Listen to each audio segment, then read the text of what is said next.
The movie begins inside the consciousness of someone who seems to be having an existential crisis. The person knows that he has various aspects of his personality which give rise to wildly different thoughts. He wonders how he can unify these thoughts and combine these different personalities into a single being.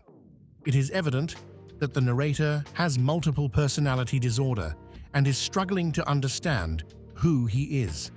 Interestingly, the man also believes that every evil the world encounters is nature's way of balancing itself. Similarly, when there is a conflict within himself, it is a chance to balance his multiple personalities, his thoughts, and ultimately heal his mental peace.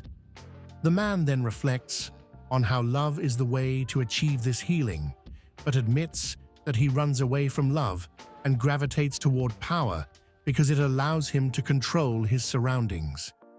The scene shifts, and we see the person whose consciousness we were inside moments ago. Alex is a handsome young man raised by a single mother, Sandra. He has no idea who or where his father is, and Sandra, battling her own demons, is rarely present in his life. They are extremely wealthy, and Sandra spends most of her time partying with friends. Currently, Alex is in serious trouble. He calls his mother in a panic. Sandra answers, but it is clear from the loud party noises in the background that this is not a convenient time for her. Alex, however, is frantic and pleads for her help.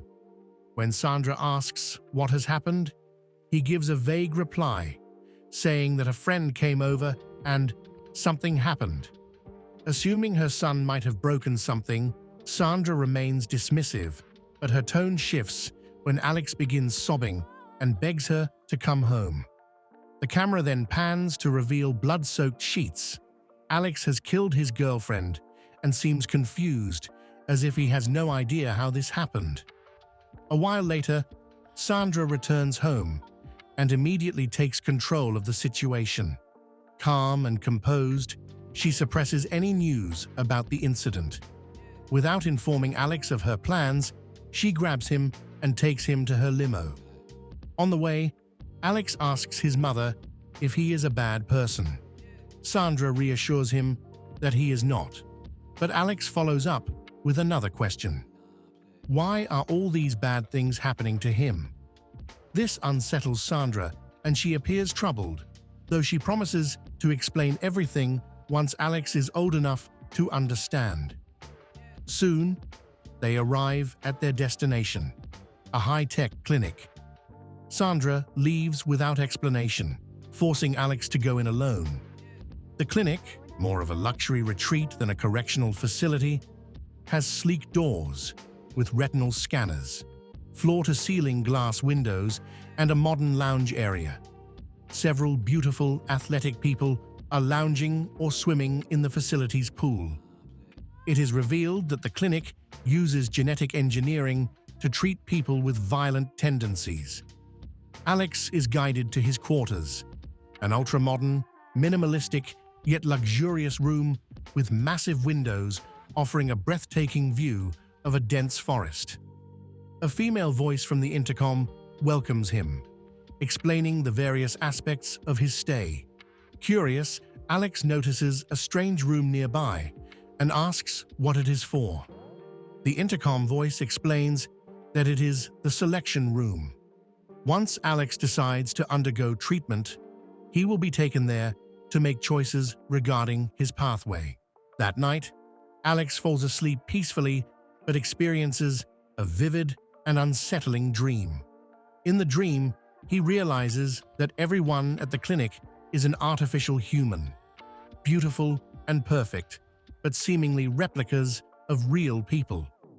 The next morning, Alex begins his daily routine and is put through rigorous physical training: push-ups, yoga, swimming, and weightlifting, all of which he struggles with. Later, while washing his workout clothes, Alex has a strange vision. He sees a man covered in ash, bathing with a naked woman. The vision feels sensual yet sinister. The ash-covered man taunts Alex, saying, "You want to be like me, huh?"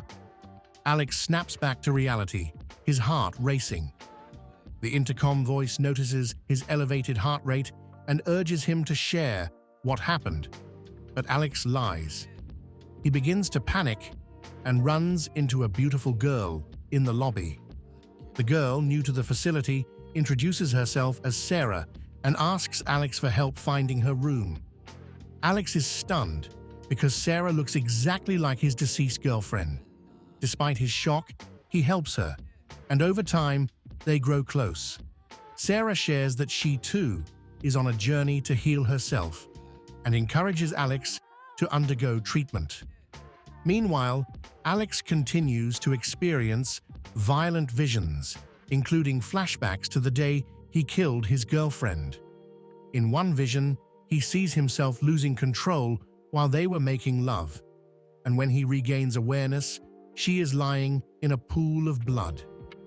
Disturbed, Alex confesses to the intercom voice that he had no control over his body or thoughts during the incident. Strangely, he admits to liking the sensation of losing control. The voice advises Alex to begin treatment immediately, warning that his violent tendencies might endanger Sarah. The treatment involves transgenic microbiotic implants that will suppress his innate personality. This pushes Alex to take action. He enters the selection room, where he activates the treatment process by pressing a bright knob. A beam of light shoots out from the facility into the sky. The next day, Alex receives a kit containing a scalpel and a silicone implant.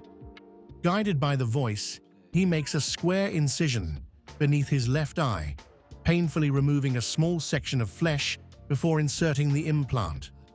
Over the following days, Alex feels calmer and more in control. However, his violent visions return, this time more brutal than before. One vision shows Alex sitting on a throne in a red-lit room, worshipped by a group of men. A beautiful woman approaches with a crystal, which Alex swallows. This transforms him into a monstrous figure.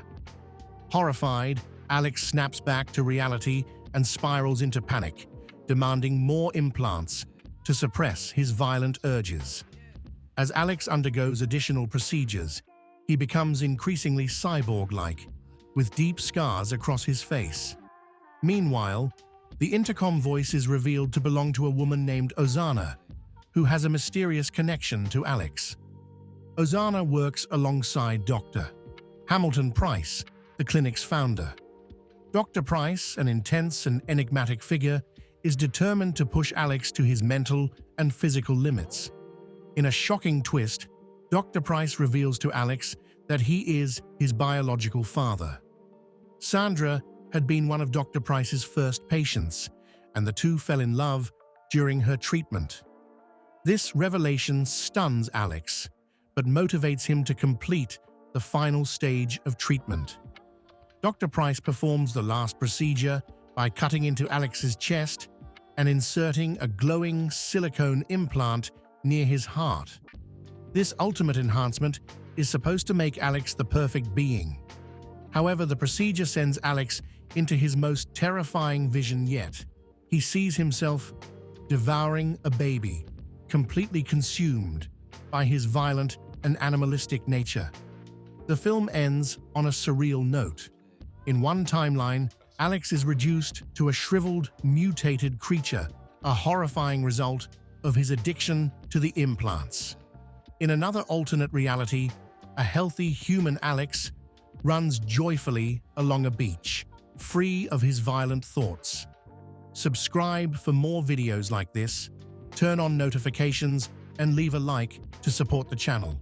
Thank you for watching.